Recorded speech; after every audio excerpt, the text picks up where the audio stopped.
বিকেলের আলোয়। লেখক হিমাদ্রি কিশোর দাশগুপ্ত, পাঠক সৃজা দে। আজ নিয়ে ঠিক 90 দিন হলো গোমেজ ফিরল না। মনে মনে এই কথা বলে পকেট থেকে রুমাল বার করে চশমার কাঁচ মুছে লাঠি হাতে আবার হাঁটতে শুরু করলো জন দাদু। পথের দুপাশে সার সার সমাধি, তার মধ্যে কয়েকটির বয়স কয়েকশো বছর। সমাধির ওপর শ্বেত পাথরের চাদরগুলো ভেঙে চুরে গিয়েছে, তার নিচ থেকে ইটগুলো উকি মারছে। সন্ধে নামবে আর কিছুক্ষণের মধ্যে। বেরিয়াল গ্রাউন্ডের উঁচু প্রাচীরের গা ঘেঁষে দাঁড়িয়ে থাকা গাছগুলোর ফাঁক দিয়ে পড়ন্ত সূর্যের আলো এসে পড়েছে সমাধির ওপর দাঁড়িয়ে থাকা ক্রসগুলোর গায়ে। চারিদিকে শান্ত পরিবেশ। ব্রিটিশরা যখন এদেশে এসেছিল সেই আমলের সমাধি এটা। জন দাদুর পিতামহ এই গ্রামের চেনা অচেনা অনেক মানুষই আজ ঘুমোচ্ছে এই সমাধির তলায়। জায়গাটা বড় প্রিয় জন দাদুর। এখানে এলে মনে হয় তার চেনা যেসব মানুষ ঘুমাচ্ছে ওই সমাধির নিচে, তাদের সান্নিধ্য যেন উপভোগ করতে পারেন তিনি। কত মুখ, কত স্মৃতি ভেসে ওঠে ঘষা কাচের আড়ালে থাকা জন দাদুর চোখে। তাছাড়া এখানে একটা ছোট্ট ঘরে বাস করে জন দাদুর 70 বছরের পুরনো বন্ধু বৃদ্ধ গোমেজ। বিশেষত তার টানেই অনেক বছর ধরে রোজ বিকেলে এখানে হাজির হন জন দাদু। তিনি চলে যাওয়ার আগের দিনও প্রতিদিনের মতো বিকেল থেকে সন্ধ্যে পর্যন্ত এখানে ঘুরে বেরিয়েছেন তারা। যাওয়ার আগে তিনি বলে গিয়েছিলেন, সপ্তাহ খানেকের মধ্যে গোয়া থেকে ফিরে আসব, কিন্তু এখনো তিনি ফেরেননি। সমাধি ক্ষেত্রে ঢোকার পর ডান পাশে যে ছোট্ট ঘরটা আছে, রোজ বিকেলে এসে সে ঘরটার দরজার দিকে বড় আশা নিয়ে তাকান জন দাদু। কিন্তু সে ঘর তালাবদ্ধ থাকে। মনে মনে একবার হিসেব করে নেন ঠিক কতদিন হলো। তারপর আবার হাঁটতে শুরু করেন। সন্ধে নামার আগে পর্যন্ত তিনি একলাই ঘুরে বেড়ান বিরাট এই সমাধি ক্ষেত্রের চারপাশে। তারপর এই আশা নিয়ে ফিরে যান, নিশ্চয়ই কাল বন্ধুর সঙ্গে দেখা হবে। গোয়ায় ভাইপোর বাড়ি থেকে নিশ্চয়ই ফিরে আসবেন তিনি। সমাধি ক্ষেত্রের মাঝখান দিয়ে রাস্তা চলে গিয়েছে সামনের দিকে। কদিন হলো বর্ষা নেমেছে, এর মধ্যেই লম্বা লম্বা ঘাস জন্মে গিয়েছে রাস্তার পাশে আর সমাধি ক্ষেত্রের ফাঁকে। গোমেজ নেই, তাই ঘাসগুলো পরিষ্কার করার লোকও নেই। গোমেজই এই সমাধি ক্ষেত্রের রক্ষক। তিনি সমাধি ক্ষেত্রের মাটি খোঁড়েন, এই স্মৃতি বাগানের যেসব ছোট বড় গাছ আছে তাদের পরিচর্যা করেন, জঙ্গল সাফ করেন। এক কথায় তিনিই হলেন এখানকার সবকিছু। হাঁটতে হাঁটতে জন দাদু এসে হাজির হলেন সমাধি ক্ষেত্রের শেষ প্রান্তে। প্রাচীরের ধারে দুটো বিরাট দেবদারুর গাছ কয়েক হাত দূরে পাশাপাশি দাঁড়িয়ে আছে। তাদের বয়স মনে হয় জন দাদুর চেয়েও বেশি। ছেলেবেলা থেকেই গাছ দুটোকে এইভাবে দেখে আসছেন তিনি। পাশাপাশি ওই গাছ দুটোর নিচেই ঘুমাবেন দুই বন্ধু। এই ব্যাপারটা আগের থেকেই ঠিক করে রেখেছেন তারা। বয়স তো দুজনেরই কম হলো না, 80 পেরিয়ে গিয়েছে। দিন তো শেষ হয়ে এলো। সেখানে এসে দাঁড়িয়ে পড়লেন জন দাদু। তাকালেন গাছগুলোর নিচে। একটা গাছের নিচে রয়েছে কাঠের পাটাতন, তার তলায় খোঁড়া রয়েছে এই সমাধি গর্ত। গোমেজ আগে ভাগে তার নিজের জন্য খুঁড়ে রেখেছেন গর্তটা। এই বয়সে তিনি এত সুন্দর গর্ত খোঁড়েন যে এই তল্লাটে এই কাজ তার মতো আর কেউ করতে পারে না। মাস 4 আগে তিনি এই গর্ত খুঁড়েছিলেন। সেদিন জন দাদু তাকে জিজ্ঞাসা করেছিলেন, তোমার কাজটা যে আগে ভাগেই করে রাখছো বড়। তার কথা শুনে গোমেজ বলেছিলেন, যদি তুমি আগে যাও তাহলে তোমারটা নয় আমি খুঁড়ে দেবো, কিন্তু আমি যদি আগে যাই তাহলে আমারটা কে খুঁড়বে শুনি? তাই আমার কাজটা নিজেই এখন সেরে রাখছি। তেমন হলে শুধু ওপর থেকে মাটি ফেলে দেবে। এই কথাটা মনে পড়ে গেল জন দাদুর। তিনি গিয়ে দাঁড়ালেন পাটাতন ঢাকা সমাধি ক্ষেত্রের সামনে। বর্ষার ঢলে ভিজে কাঠে উই ধরেছে। হাতে লাঠি নিয়ে জন দাদু উইয়ের বাসাগুলো ভাঙতে লাগলেন। হঠাৎ কেন জানি মনে হলো গোমেজের সঙ্গে হয়তো আর তার দেখা হবে না। রাত হলেই ইদানিং তার বুকের ব্যথাটা আবার বেড়েছে। ডাক্তার বলে দিয়েছে ওষুধপত্রে আর তেমন কাজ হবে না। রক্ত মাংসের হলেও বুকের ভিতরটা যেন দিনরাত ধুকপুক ধুকপুক করে। সেটা তো আসলে একটা যন্ত্রণা। বহু ব্যবহারের জিন পুরনো ঘড়ির মতো টিকটিক করে চলতে চলতে একদিন থেমে যাবে। একবার থেমে গেলে এ ঘড়ি আর সারানো যায় না। উইয়ের বাসাটা ভাঙতে ভাঙতে মন খারাপ হয়ে গেল জন্দাদু। সত্যিই কি আর দেখা হবে না বন্ধুর সাথে? ছেলেবেলা, কৌশল, যৌবনের কত স্মৃতি জড়িয়ে আছে তার সঙ্গে। সেই কোন ছোটবেলায় গোয়া থেকে কিভাবে যেন এখানে এসে হাজির হয়েছিল গোমেজ। তারপর এখানেই তিনি জীবনটা কাটিয়ে দিলেন। একদিনের জন্য যিনি এ গ্রাম ছেড়ে অন্য গ্রামে যাননি, তিনি কিনা তিনটে মাস ধরে নিখোঁজ। তিনি কি ভুলে গেলেন তার 70 বছর পুরনো বন্ধুকে? উইয়ের বাসাটা ভাঙা হয়ে গেলে আর কিছুক্ষণ বিষণ্ণ মনে দাঁড়িয়ে রইলেন জন্দাদু। সূর্য ডুবে গিয়েছে, আকাশে ছড়িয়ে আছে তার লাল আভা। চারপাশে যেন বড় বড় গাছ আছে। দিনের শেষে সেখানে নিজেদের বাসায় ফিরে আসছেন পাখির দল। জন্দাদু ফেরার জন্য এরপর হাঁটতে শুরু করলেন। ধীরে ধীরে হাঁটতে হাঁটতে যখন তিনি প্রায় গেটের কাছে এসে পড়লেন, তখন তার কানে এলো টমের ডাক। দাদু, তুমি কোথায়? সন্ধে হয়ে গেল, এবার ফিরে চলো। টম নিতে এসছে তাকে। বছর 14 বয়সের টম, দাদুর একমাত্র নাতি। খুব ভালোবাসে সে দাদুকে। রোজ বিকেলে সে মাঠে খেলতে যাওয়ার সময় দাদুকে এখানে দিয়ে যায়। ঘন্টা খানেক পর খেলা শেষে ফেরার পথে দাদুকে বাড়ি নিয়ে যায়। আজ অবশ্য সে স্কুল থেকে দেরি করে বাড়ি ফেরায়। দেরিতেই এখানে এসেছিল জন্দাদু। টমের গলা শুনে জন্দাদু বললেন, এই যে আমি এসে গেছি। পাথরের স্তম্ভের ওপর ছাদ বসানো জিন ফটক দিয়ে বাইরে বের হওয়ার আগে আরও একবার গোমেজের ছোট ঘরের বদ্ধ দরজার দিকে তাকালেন জন্দাদু। একটা বড় লোহার তালা ঝুলছে দরজায়। জল পড়ে মরচে ধরতে শুরু করেছে গায়ে। সেদিকে তাকিয়ে একবার দুপাশে মাথা নাড়লেন জন্দাদু। তারপর একটা দীর্ঘশ্বাস ছেড়ে ফটক পেরিয়ে সমাধিক্ষেত্রের বাইরে বেরিয়ে এলেন। তাকে দেখে টম জিজ্ঞাসা করল, কি গোমেজ দাদু ফিরলেন? জন্দাদু বিষণ্ণ মনে বললেন, না। টম দাদুকে সান্ত্বনা দেওয়ার জন্য বলল, দেখো, আজ না হয় কাল ঠিক ফিরবে।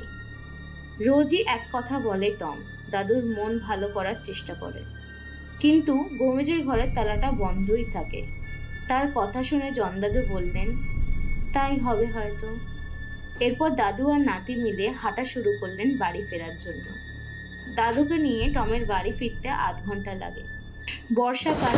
সমাধিক্ষেত্রের বাইরে বেরিয়ে একটু এগোবার পরই হঠাৎ কোথা থেকে যেন কালো মেঘ এসে আকাশ ঢেকে ফেলল। তার মিনিট 10-এর মধ্যেই বড় বড় ফোঁটায় বৃষ্টি হলো।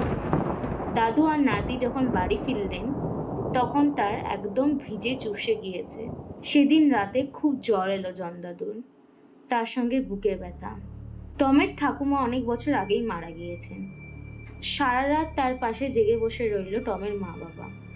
পরদিন সকালবেলা ডাক্তারবাবু এসে দাদুকে দেখে বললেন, তার আর কিছুই করার নেই। বেলা বাড়ার সঙ্গে সঙ্গে দাদুর অবস্থা আরও খারাপ হতে শুরু করল। সংজ্ঞা হারালেন তিনি। দুপুরের দিকে মিনিট খানেকের জন্য একবার জ্ঞান ফিরে এলো তার। সেই সময় অস্পষ্ট স্বরে তিনি একবার বললেন, গোমেজ, কবে ফিরে এলে তুমি? তারপরেই আবার তিনি চোখ বুঝলেন। বিকেল হওয়ার আগে সবাইকে কাটিয়ে, এই গ্রাম, এই পৃথিবীর মায়া কাটিয়ে অজানার উদ্দেশ্যে যাত্রা করলেন জন্দাদু। বিকেলবেলা টমদের বাড়ির সামনে দাঁড়িয়ে জটলা করেছিল গ্রামের একদল ছেলে। এদের কেউ টমের সমবয়সী, কেউ বা টমের চেয়ে বয়সে কিছু বড়। সমস্ত জোগাড় যন্ত্র করতে করতে সন্ধে হয়ে যায়। তাই আর আজ জন্দাদুকে সমাধি দেওয়া যাবে না। সে কাজ শেষ করতে হবে কাল সকালবেলা। এই নিজেই ছেলের দল নিজেদের মধ্যে আলোচনা করছিল। এদের মধ্যে একজন হঠাৎ বলল, গোমেজ দাদু তো নেই। সমাধিটা যখন আমাদেরকেই খুঁড়তে হবে, তাহলে কাজটা আজকেই সেরে রাখলে হয় না? সন্ধে নামতে তো এখনো ঘন্টাখানেক দেরি আছে। তার কথা শুনে অন্য ছেলেরা রাজি হলো। হ্যাঁ, কাজটা এখনই সেরে রাখা উচিত। এর কিছুক্ষণের মধ্যেই তারা বেরিয়ে পড়ল কোদাল গাইতে নিয়ে। বাড়িতে জন্দাদুকে ঘিরে কান্নাকাটি চলছে। কেঁদে কেঁদে টমের চোখও ফুলে গিয়েছে। তার বাড়িতে থাকতে ভালো লাগছিল না। বাবা মার অনুমতি নিয়ে টমও চলল ছেলেদের দলের সঙ্গে। কিন্তু তারা সমাধিক্ষেত্রে পৌঁছাবার আগেই গতদিনের মতনই হঠাৎই বর্ষার মেঘে ঢেকে গেল আকাশ। কেউ যেন কালি ঢেলে দিল আকাশের গায়ে। তারা যখন সমাধিক্ষেত্রের সামনেই পৌঁছালো, বৃষ্টির হাত থেকে মাথা বাঁচাবার জন্য সকলে দৌড়ে গিয়ে আশ্রয় নিল প্রবেশ তরণের ছাদের নিচে। জনা 8 ছেলে দেওয়ালে পিঠ ঠেকিয়ে পরস্পরের গা ঘষাঘষি করে দাঁড়ালো বৃষ্টির ছাদ থেকে বাঁচার জন্য। বৃষ্টি কিন্তু ক্রমশই বাড়তে লাগলো। তার সঙ্গে শুরু হলো ঝড় আর বুক ছিঁড়ে বিদ্যুতের ঝলকানি। বুম বুম শব্দে বাজ পড়তে লাগলো।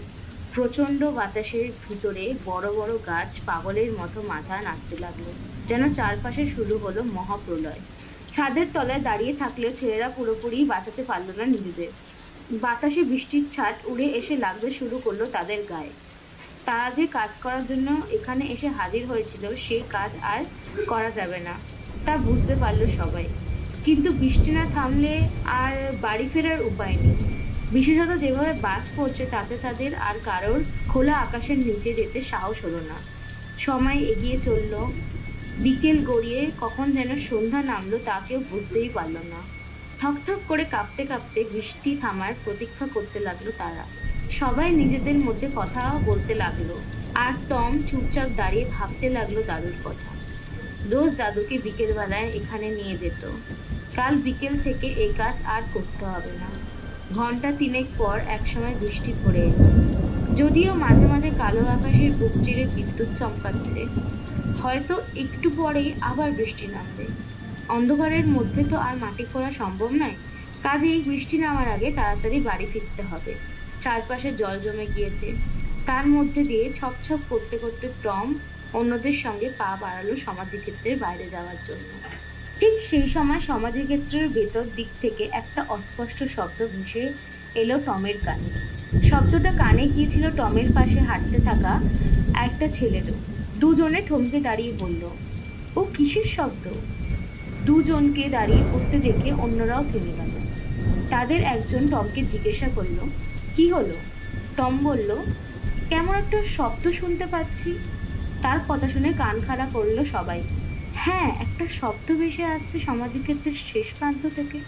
শব্দটা কিসের তা বোঝার চেষ্টা করতে লাগলো সকলেই।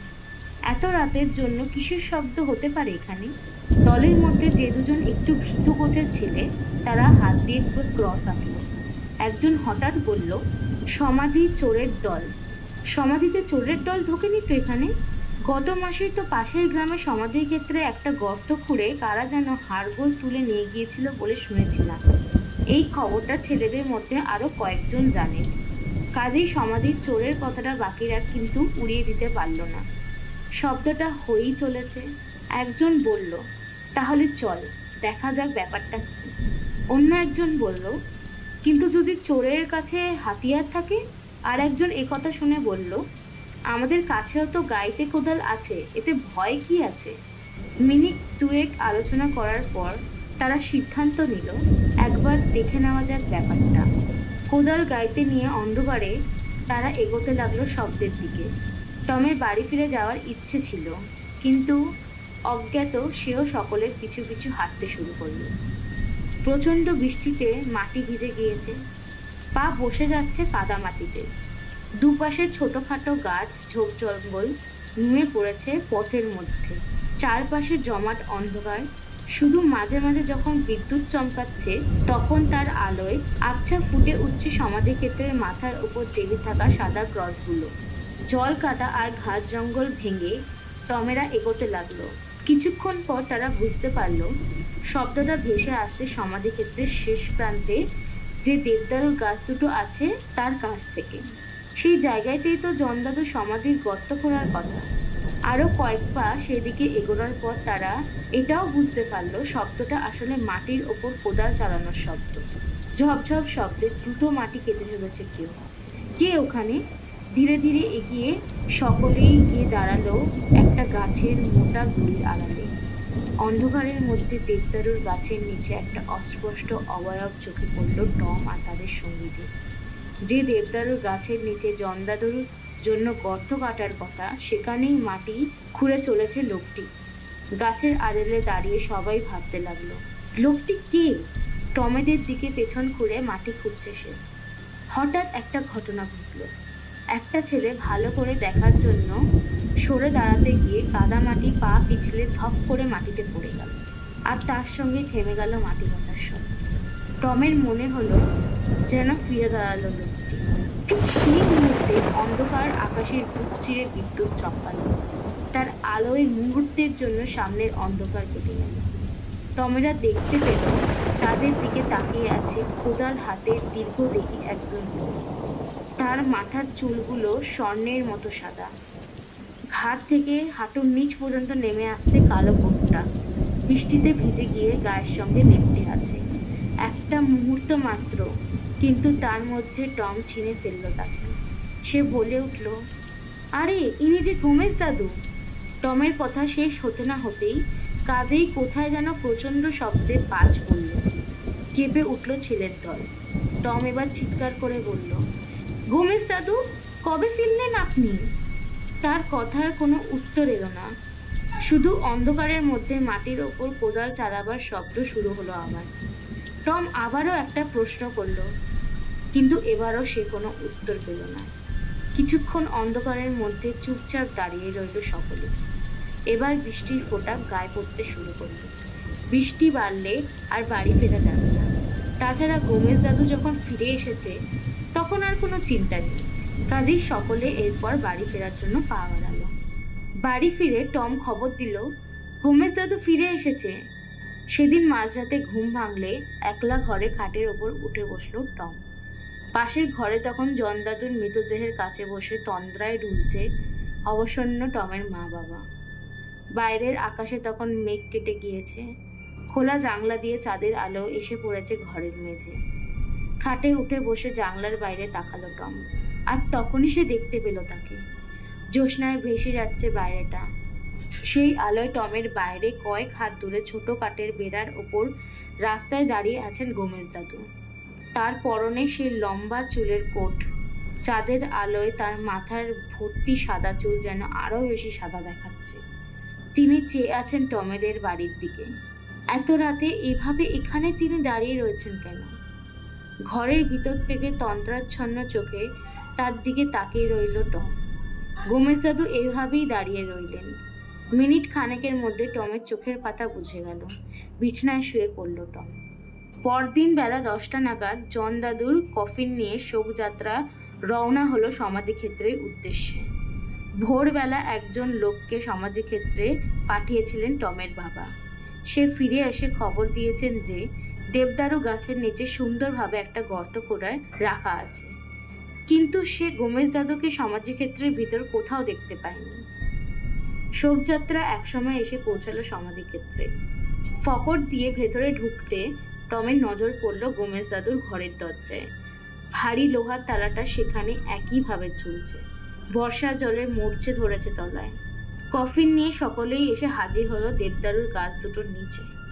সামনেই সুন্দরভাবে কেটে রাখা আছে গর্ত। এই গর্ত গোমেজ দাদুরই হাতের কাজ, তাদের সন্দেহ নেই। এত নিখুঁত গর্ত তিনি ছাড়া আবার কাটবেনই বা কে? কিন্তু তিনি গেলেন কোথায়? কয়েকজন তাকে খুঁজতে শুরু করলো সমাধিক্ষেত্রের চারপাশে। না, তাকে পাওয়া গেল না। বেশ কিছুক্ষণ তার জন্য অপেক্ষা করলো সকলে, যদি তিনি শেষবারের জন্য দেখতে আসেন কফিনে শহীদ তার বন্ধুকে। একসময় আকাশের কোণে আবার মেঘ জমতে দেখা গেল। আর অপেক্ষা করা যাবে না। বৃষ্টি নামলেই সব কাজ বন্ধ হয়ে যাবে। কাজেই জন দাদুকে শেষবারের মতো দেখে নিয়ে কফিনের মুখ ঢেকে দেওয়া হলো। সকলের চোখের জলের সঙ্গে কফিন ধীরে ধীরে নেমে গেল মাটির গভীরে। এরপর ঝপঝপ শব্দে বৃষ্টি পড়তে শুরু করলো গর্তের ভিতর। আকাশ ক্রমেই কালো হয়ে আসছে। সব যাত্রার সঙ্গে যারা এসছিলেন তাদের অধিকাংশই রওনা হয়ে গেলেন বাড়ি ফেরার জন্য। শুধু রয়ে গেল টম আর যারা গর্তে মাটি ভরাট করছে তারা। আজ কাজ শেষ প্রায়। গর্ত ভরাট হয়ে গিয়েছে। সমাধির ওপর মাটি লেপার কাজ করছে 2-3 জন, আর অন্যরা ঘিরে দাঁড়িয়ে কাজ দেখছে। হঠাৎ কিভাবে যেন একজনের পা পড়ে গেল জন দাদুর সমাধির কয়েক হাত দূরে মাটির পাতাতন ঢাকা সেই সমাধির গর্তটার উপর। মাটিতে ভিজে পচে যাওয়া কাঠের পাটাতনে ছেলেটির পা পড়ার সঙ্গে সঙ্গে সেটা মচ করে ভেঙে গর্তের ভেতর ঢুকে গেল। ছেলেটিও পড়ে যাচ্ছিল গর্তের মধ্যে। পাশের একজন শক্ত হাতে কোনো রকমে ধরে ফেলল তাকে। গর্তের মুখটা ফাঁক হয়ে গিয়েছে। বৃষ্টির জলে অর্ধেক ভর্তি হয়ে আছে গর্তটা। তার মধ্যে তাকে হঠাৎ একটা অদ্ভুত দৃশ্য চোখে পড়ল সকলে। গর্তের ভিতর জলের মধ্যে জেগে আছে একটা মাথার খুলি। জিনিসটা চোখে পড়া মাত্রই সকলে ভালো করে দেখার জন্য ঘিরে দাঁড়ালো। দেখে বোঝা যাচ্ছে কফিন বাক্স সারে শরীরটাকে শোয়ানো হয়েছিল গর্তের মধ্যে। দাঁতের পাটিগুলো স্পষ্ট বোঝা যাচ্ছে। টম একটা জিনিস লক্ষ্য করল, তার উপরের পাটির সামনের দুটো দাঁত সমস্ত সোনা দিয়ে বাঁধানো। জলে ধুয়ে সেগুলো মৃদু চিকচিক করছে। কিন্তু এই গর্ত তো জন দাদুর জন্য করা হয়েছিল, এই মৃতদেহটা এখানে এলো কি করে? নিজেরা আলোচনা করে শেষ পর্যন্ত মনে হলো ফাঁকা সমাধি দেখতে পেয়ে অন্য কোনো জায়গার লোকজন হয়তো সুযোগটাকে কাজে লাগিয়েছে। মৃত ব্যক্তির হয়তো তেমন কোনো লোকবল ছিল না, কাজেই যারা সমাধি দিতে এসেছিল তারা দায়সারাভাবেই কাজটা করে দিয়েছে। অথবা অন্য কোনো জরুরি কাজ ছিল তাদের, তাই কোনো রকমে মাটি দিয়ে সমাধির উপর কাঠের পাটাতন আগের মতো চাপা দিয়ে গিয়েছিল, যাতে বাইরে থেকে কেউ কিছু বুঝতে না পারে। কিন্তু এইভাবে তো সমাধিটাকে খোলা রাখা যায় না। জন দাদুর সমাধির ওপর মাটি লেপার কাজ শেষ করে সঙ্গে আনা পাথরের ক্রসটাকে সমাধির ওপর পুঁতে দিয়ে সকলে মিলে তাই লেগে গেল জল ভর্তি সমাধিটাকে বোঝাবার জন্য। আবার অন্ধকার হয়ে আসছে, বৃষ্টি নামলো বলে পাশ থেকে মাটি কেটে দ্রুত সমাধি বোঝাতে লাগলো সকলে। টম শুধু চুপ করে দাঁড়িয়ে ভাবতে লাগলো, জন দাদু যখন ব্যাপারটা জানতে পারবেন তখন কত দুঃখ পাবেন তিনি। দুই দাদুর খুব স্বাদ ছিল পাশাপাশি ঘুমাবেন, সে স্বাদ আর পূর্ণ হলো না। কোনো রকমের সমাধিটা বোঝানো শেষ হওয়ার সঙ্গে সঙ্গে বড় বড় ফোঁটা বৃষ্টি নামলো। ক্লান্ত শরীরে ভিজতে ভিজতে সকলে পা বাড়ালো বাড়ি ফেরার জন্য। সেদিনের পর মাঝে আরও একটা দিন কেটে গেল। তার পরদিন বিকেলবেলা মার ধাক্কায় ঘুম ভেঙে বিছানার ওপর উঠে বসল টম। মা বললেন, তাড়াতাড়ি উঠে বস, দাদুর সমাধিতে মোমবাতি জ্বালিয়ে আসতে হবে তো। সন্ধেবেলার আগেই বাড়িতে লোকজন আসতে শুরু করবে কিন্তু। আর সন্ধেবেলা তাদের বাড়িতে জন দাদুর জন্য 3 দিনের প্রার্থনা সভা হবে। বেশ কিছু আত্মীয় প্রতিবেশী আসবেন তাদের বাড়িতে। সামান্য কিছু আপ্যায়নের ব্যবস্থা করা হয়েছে তাদের জন্য। টম বাবার সঙ্গে সারা সকাল ব্যস্ত ছিল সেই কাজেই। শেষ দুপুরে সে বিছানায় এসে শুয়েছিল। মার কথা শুনে বিছানা ছেড়ে নেমে পড়ল টম। মুখ হাত ধুয়ে মার কাছ থেকে একটা বড় মোমবাতি নিয়ে বাড়ি ছেড়ে রওনা হলো সমাধি ক্ষেত্রের উদ্দেশ্যে। 2-3 দিন টানা বৃষ্টির পর আর সকাল থেকে বৃষ্টি হয়নি। বৃষ্টির পর গাছের পাতাগুলো বিকেলের আলোয় আরো সবুজ বলে মনে হচ্ছে। পথের পাশে ঝোপঝাড়ের থেকে বুনো ফুলের মিষ্টি গন্ধ এসে লাগছে টমের নাকে। এই পথ ধরেই রোজ বিকেলে টম দাদুকে পৌঁছে দিত সমাধি ক্ষেত্রে। আসছে চলছে একা দাদুর সমাধিতে মোমবাতি জ্বালাতে। এই পথ, দুপাশের গাছপালা, বিকেলের আলো, পাখির ডাক, সবকিছুই একই রকম আছে, নেই শুধু দাদু। মনটা বিষণ্ণ হয়ে গেল টমের। তার কাছে কয়েকটা পয়সা ছিল।